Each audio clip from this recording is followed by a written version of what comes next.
My nemesis, James the manager, set me up, and I spent the last 10 years at a branch office. When I was at the headquarters, I was in the HR department, but at the branch, I worked in the development department and achieved results. Now, I'm being called back to headquarters, not for HR, but to lead the development department. As soon as I return to headquarters, James starts to mess with me. He pointed to a woman sitting alone by the window. "That sidetracked employee is your subordinate," he said. I thought he was trying to dump a problem on me, but then I saw something that made me a little uneasy. Is this girl, could she be? I decided to bring the unmotivated new female employee, Sarah, to our development department. The next day, her unexpected behavior surprised not just me but everyone else. However, this was only the tip of the iceberg of the environment surrounding her. "Sarah, you can't be. My name is John." I had been working at a branch office until recently, and from this year, I was reassigned to the headquarters to lead the development department. It had been 10 years since I left headquarters. 10 years ago, when I was still working at headquarters, I was in the HR department and got into many conflicts with my direct supervisor, James, which eventually led to my transfer order. Just thinking about it makes me furious. Back then, I was 28 and had a much younger sister, Emily, who was born with a weak condition and was frequently in and out of the hospital. Emily was born when I was 18, so 10 years ago, she was just a child. When she was feeling well, she could come home, but most of the time, she was in the pediatric ward. Our parents had already passed away, so I took on the role of her guardian. I had no desire to get married, and I never felt weird about raising Emily. It felt more like a duty. Since she was my real sister, it felt natural to take care of her. One day, a turning point came. Due to her weak health, Emily couldn't participate in many school events. She had never been allowed to participate in sports day by her doctor. However, due to her strong desire, she got permission to join a field trip to a nearby brewery. On the way there, she suddenly had a seizure. The brewery was just a few minutes' walk from the school. Seeing Emily collapse on the way, her teacher and the other kids could only ask, "Are you okay?" Panicked, her teacher tried to call an ambulance but couldn't operate the phone due to shaking hands. At that moment, a woman suddenly appeared and provided the necessary first aid, then had Emily rushed to the hospital. I received the news from her teacher and immediately asked James for permission to leave early. However, James's response was heartless. "What are you thinking? There's an important meeting for new hires right now. If you leave, what about the candidates you interviewed? Postponed? If you go, I'll take over, but don't expect any promotion." Despite his threats, I couldn't prioritize my work over Emily's life. I handed over the documents to James and rushed to the hospital. Thanks to the woman who helped her, Emily was safe, which was a relief. But the next day at work, James threw more harsh words at me. "So, in the end, your sister was fine? You should have just let the hospital handle it and done your work. Fine, you won't get any bonus this time." This led to another big conflict with James, and as a result, I was transferred to the branch office. Though I didn't agree with it, there were benefits to the transfer. I didn't have to deal with James, and the new department had no overtime or weekend work. I even requested a transfer to the development department, wanting to try something other than HR, and it was accepted due to staff shortages. There, I honed my skills, achieved results, and eventually got the chance to return to headquarters. I built great relationships with the branch office staff, but my desire to return to headquarters was strong.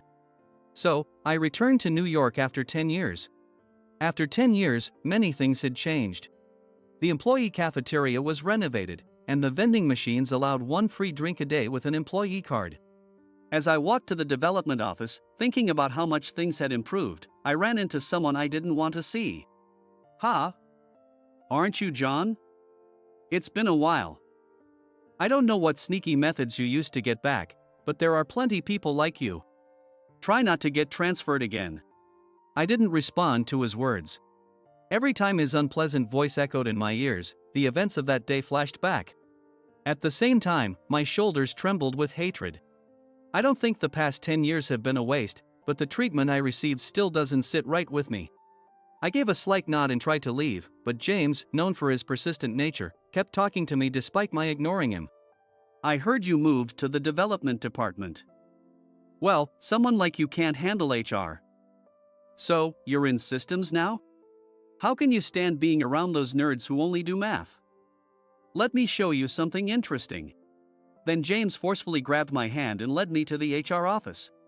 He pointed to a woman staring blankly by the window. That sidetracked employee is your subordinate. I'm giving her to you. By the way, I'm getting promoted to department head next year. So even though we're in different departments, you'll always be my disposable pawn. Get along with your fellow useless ones. With a vulgar laugh, James returned to his desk. I sighed and approached the woman James had pointed out. She had black, shiny hair tied back, a bit of dark circles under her eyes, and purple lips. Other than her hair, she looked quite unhealthy, which surprised me. She seemed tired, dozing off in the breeze coming from the open window.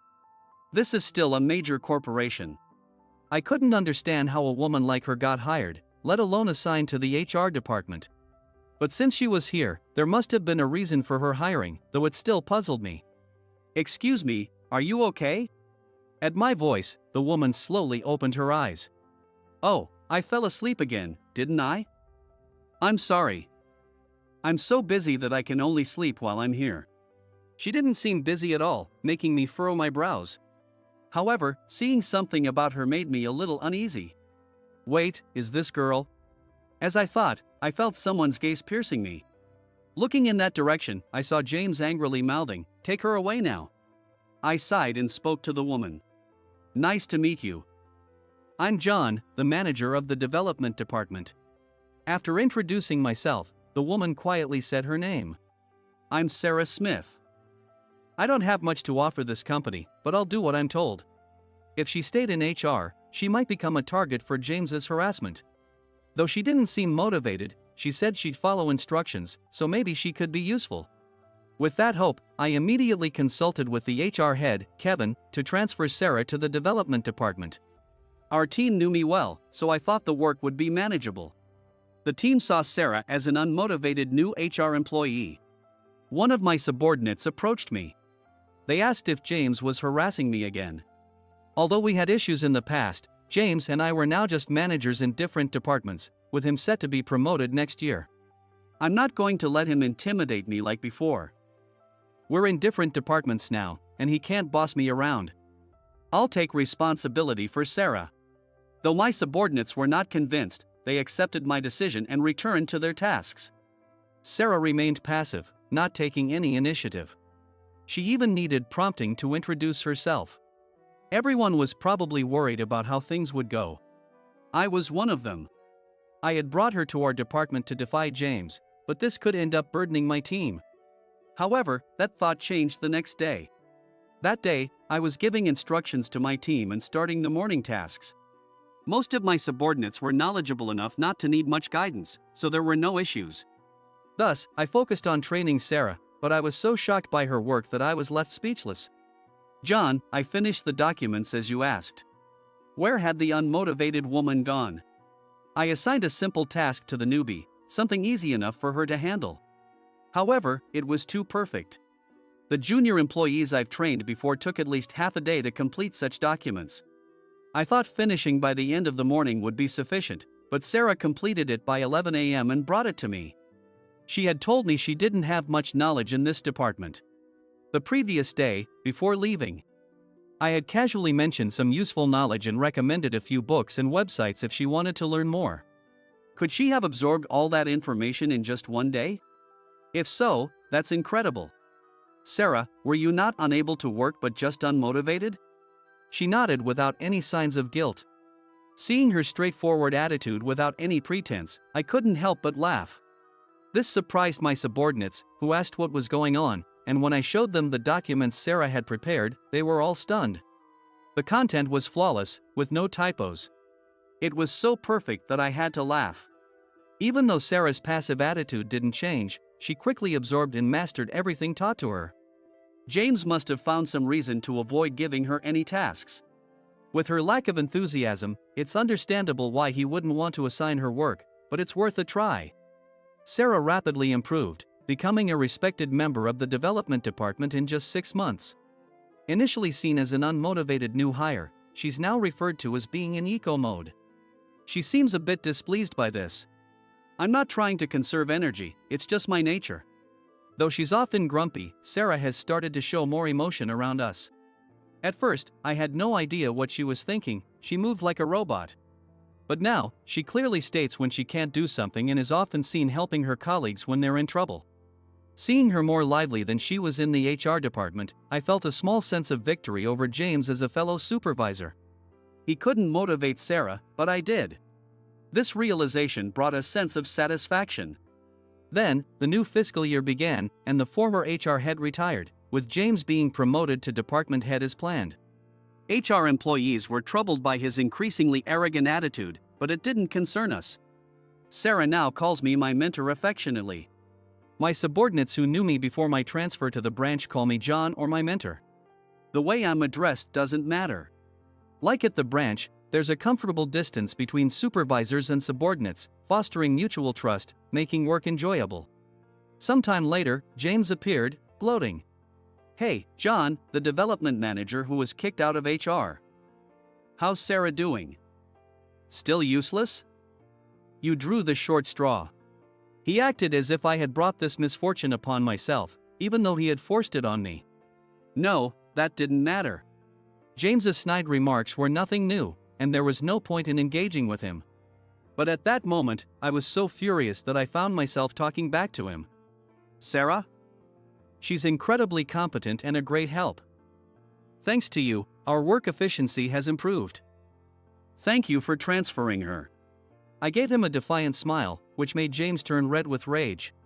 He warned me not to get cocky, but I remembered he was just a manager himself last year. Knowing saying more would only escalate things, I kept the rest to myself. But I realized something important. Sarah had become a significant presence in my life.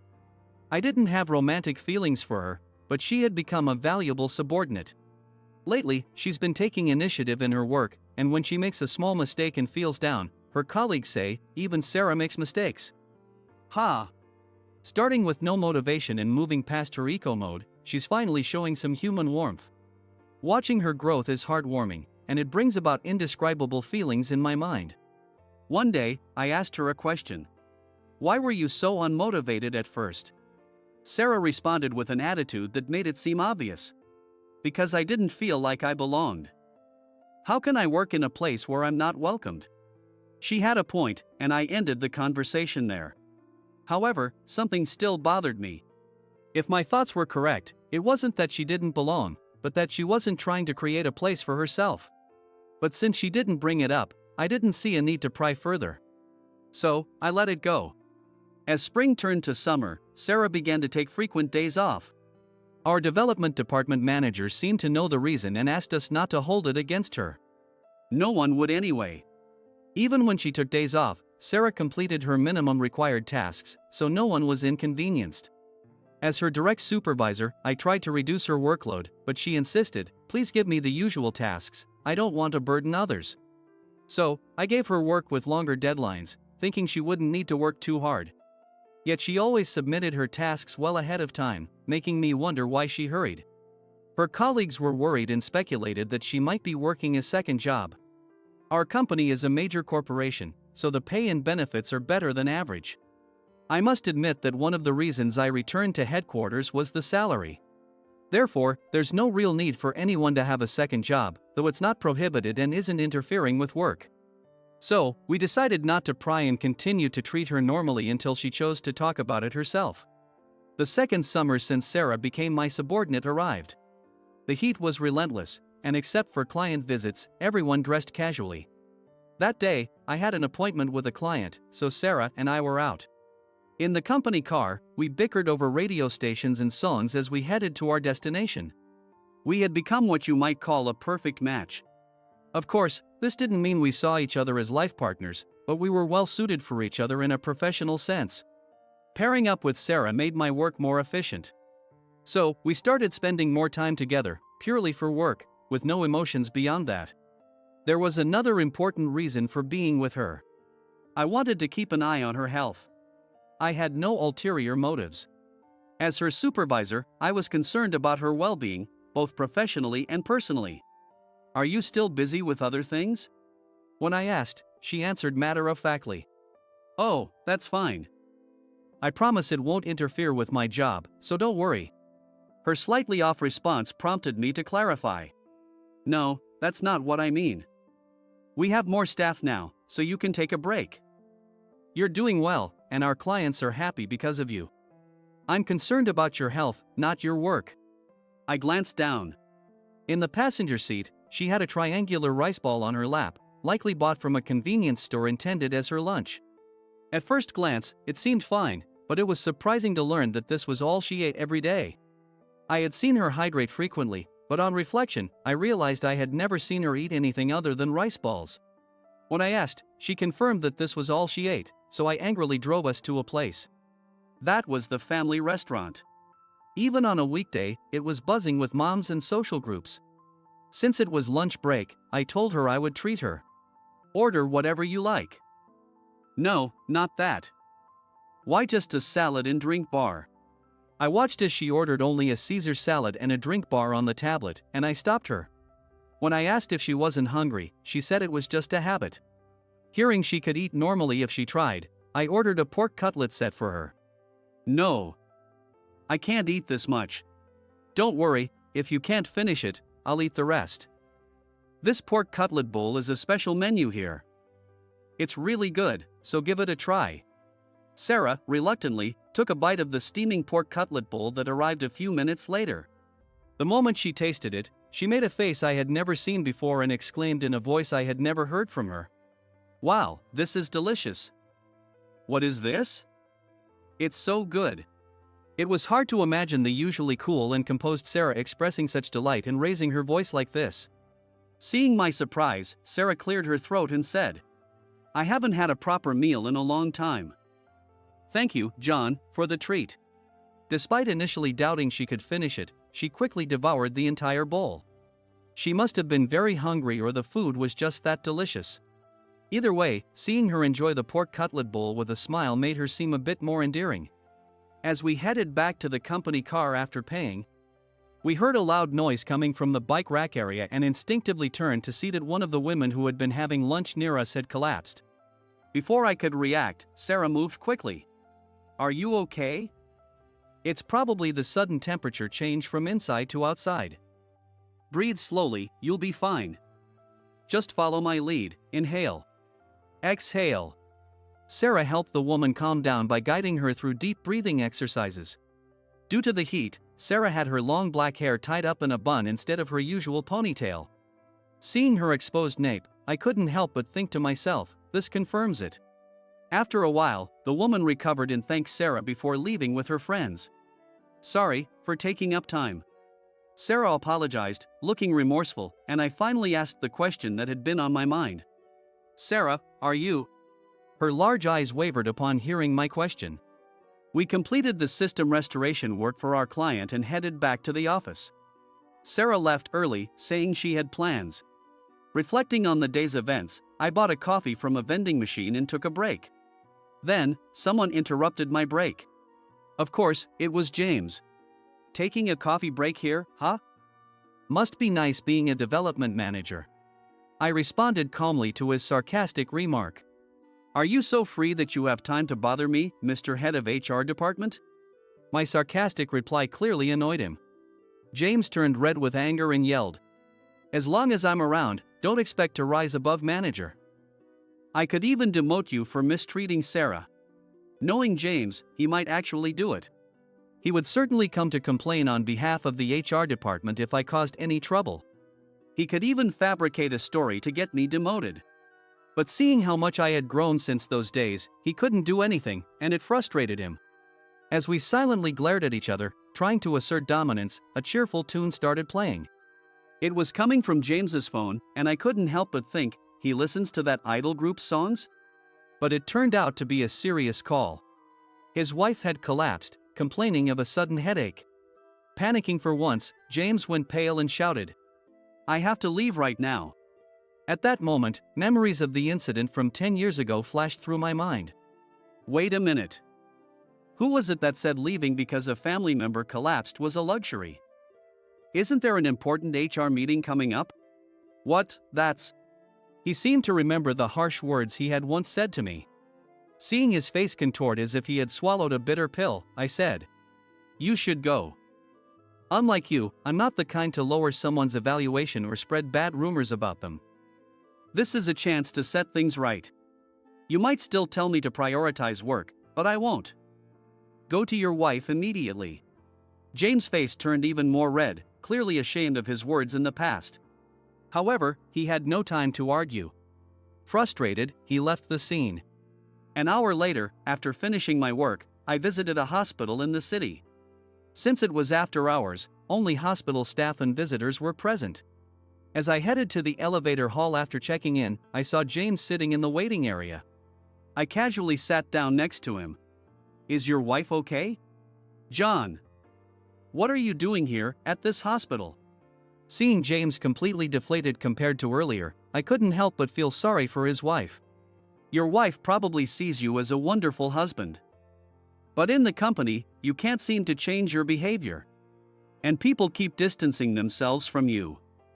She would be sad to know that her important husband is disliked by his subordinates and colleagues. James fell silent. Ignoring his lack of response, I continued. "My sister is hospitalized here, so I came to visit her." "Still in poor health?" "Yes. She's 20 now, but doctors aren't sure if she'll live another 10 years. She's in and out of the hospital frequently.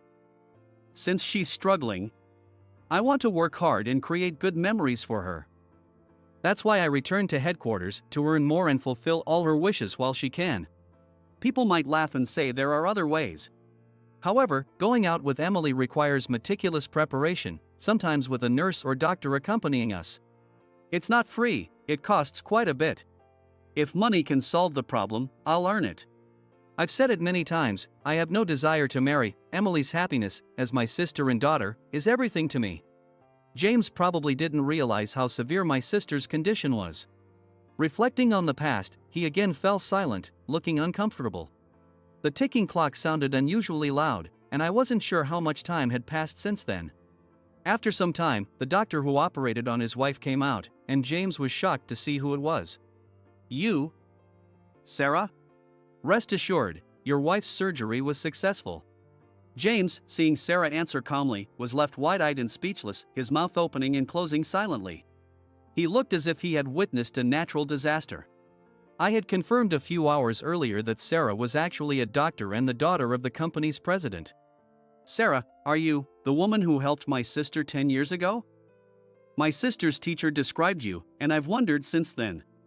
It seems you left without giving your name." After finishing our meal at the family restaurant and helping the woman, I asked as we were heading back to the company car. She looked surprised but then answered apologetically. "Yes, that's me. I'm a doctor, but my father wants me to take over the company, which means giving up being a doctor. I work part-time at the hospital now." She had been forced to join the company, so she lacked motivation from the start and tried to make everyone dislike her. This explained her previous behavior and circumstances. When I first met her, she looked unusually unhealthy. That must have been due to exhaustion from her duties as a doctor. Her diet of just rice balls was also because her busy schedule as a doctor left little time for proper meals. I realized Sarah was the doctor who saved my sister when I noticed a small mark on her neck. That bruise from when my sister hit you when she had a seizure, it's still there. Sarah smiled and replied, "It's a badge of honor. And I feel like myself the most in the hospital. I'm sorry for all the work you taught me, but my place is there.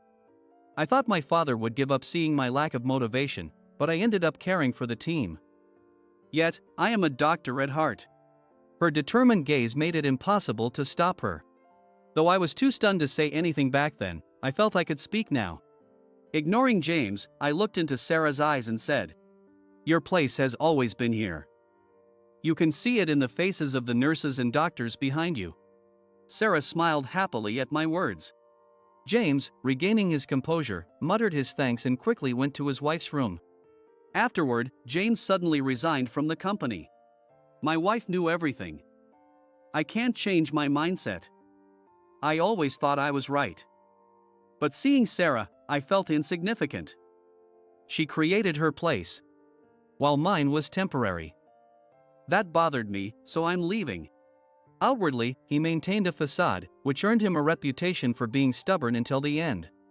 However, there were rumors that James was often seen happily strolling with his wife in a wheelchair. He remained steadfast until the very end. As for Sarah, after a serious discussion with her father, she decided to leave the company. I should have been honest from the start, but working with everyone here became enjoyable. Now, I will continue to pursue my career as a doctor. I wish everyone continued success, she said, bowing deeply. Sarah bowed deeply as she spoke those words, and her colleagues, who were also my subordinates, called out to her. They asked her to be their doctor if they ever got sick and invited her to a department barbecue. The lifeless Sarah I first met was gone. Thanks to her, the overall atmosphere of the department brightened, and everyone supported her new beginning. Wow, so that happened. That day, after work, I visited the hospital to see Emily. She listened to my story, smiling as she closed the book she had been reading on her bed. What were you reading? A romance novel.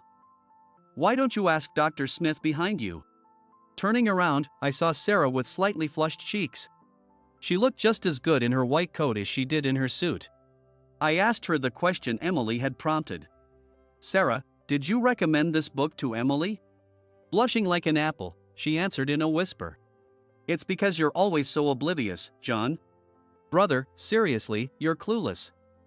Here, take this book and learn something, Emily added, handing me the book. Puzzled, I took the book from Emily. The title was Notice My Love, a very straightforward romance novel.